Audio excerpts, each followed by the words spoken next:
बोला जा रहा था कि संग आसक्ति का कारण है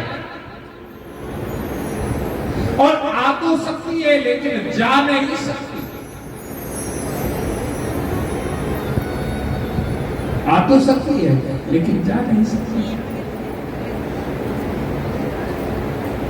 आज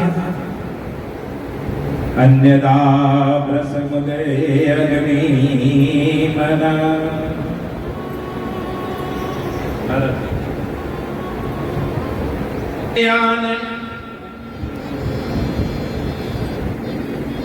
महाराज यदि वो हिरण का बच्चा उनसे ओझल हो जाए ना, आंखों से ओझल हो जाए, झोपड़ी से बाहर चला जाए, तो उसके खुर के चिन्हों के पीछे पीछे उसके खुर के चिन्हों के पीछे पीछे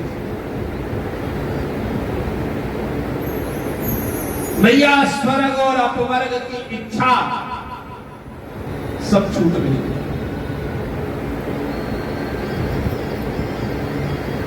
आज उनका ध्यान हिरण के बच्चे में पड़ा।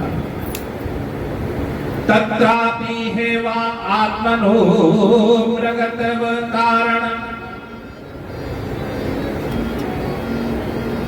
भैया आज मरने का समय आ गया है, लेकिन जब मरने का समय आया तो ध्यान कहां गया? उस हिरण के बच्चे में अंतमति सागति। अंत समय जैसी तेरी मति होगी वैसी तुझे गति प्राप्त होगी। इसीलिए कहा जाता है जजापम परमम जाप्यम, परम जप का ध्यान करो, क्योंकि मरते समय जैसी तुम्हारी मति होगी वैसी तुम्हें गति प्राप्त होगी। हरे जाप्यम हरे जाप्यम, केवल भगवान के नाम का ही जप करना चाहिए।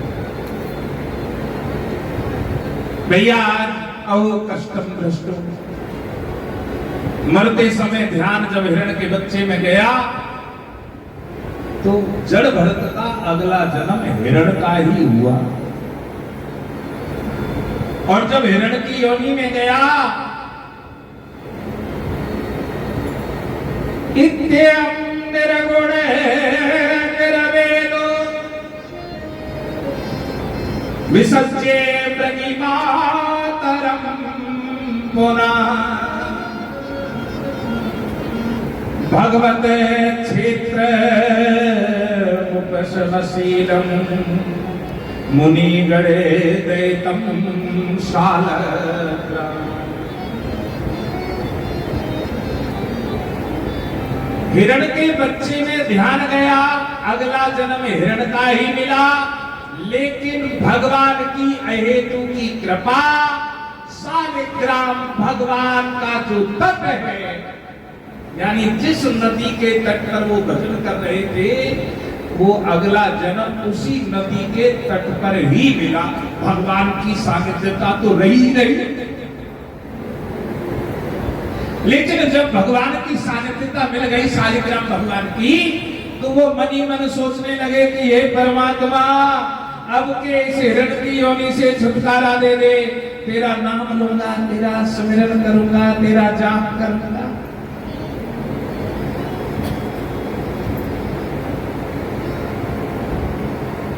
गुरुदेव कहते थे गर्भवास में उल्टा लटका, अब क्या सोचे बड़ा बड़ा,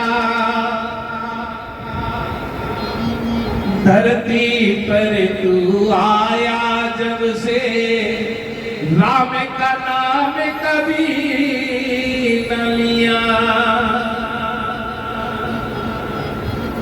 लेकिन यहाँ बंदा सोच, और सोच भी क्या है?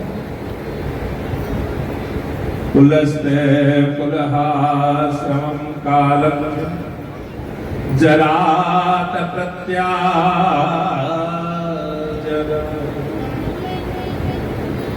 यहाँ माता मृगी को त्याग किया है। और भैया पुलस्त और पुलह ऋषि के आश्रम में चली गई है। पुलस्त और पुलह कौन है? ब्रह्मा जी के पुत्र। उनके आश्रम में नदी में आधा शरीर, नदी कौन सी? गंडकी नदी। आधा शरीर जल के अंदर और आधा शरीर जल से बाहर। अब क्या कर रहे हैं? हरे जाप्यम हरे जाप्यम, भगवान हरि का जप, उनका ही चिंतन। जैसे एक साधु साधना करने के लिए नदी के अंदर खड़ा हो जाता है नाभि पर्यंत जल में, उसी प्रकार से वो मृग नाभि पर्यंत होकर भगवान की आराधना कर रहा है। एक शालिग्राम शिला से पैर लगा लिए हैं, एक शालिग्राम शिला नीचे है और भगवान से अनुरोध कर रहे हैं, अब के मुझे हिरण की योनि से छुटकारा दे दो,